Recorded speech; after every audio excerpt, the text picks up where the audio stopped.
Hello mga ka-Frenny! Welcome to my mini vlog! It's me, Ann Makulet! So for today's video na nga, kakatapos pa lang nating bagyuin. At alam nga natin, ang dami nating nabaan sa dami-dami naman ng tubig, but yung inumin pa ang nawala. Kung pwede nga lang inumin yung baha. Char! At ayan nga, kasama ko ang aking dalawang kapatid. Pupunta na nga kami sa lokasyon kung saan nandun yung nagdi-deliver.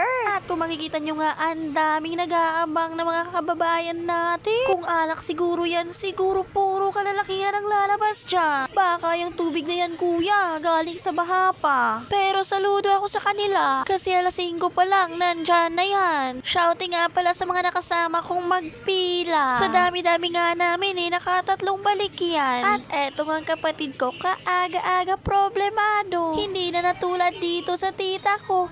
Napakakulit. Ay, abang hindi na ba kami tinenta na? Siguro'y nakapag-isip-isip na, kaya umalis na. O baka naman napikon na. Umiiyak siguro yan pagtalikod. Ay, lumapit na pala ang truck. Baka mag-iigib na. Ayaw niya sigurong inumin yung luha niya. Shoota mga ka-Frenny, ayaw niya siguro nun. Hindi niyo ba alam? Mas mabitamina ang luha. Puro walang halong chemical.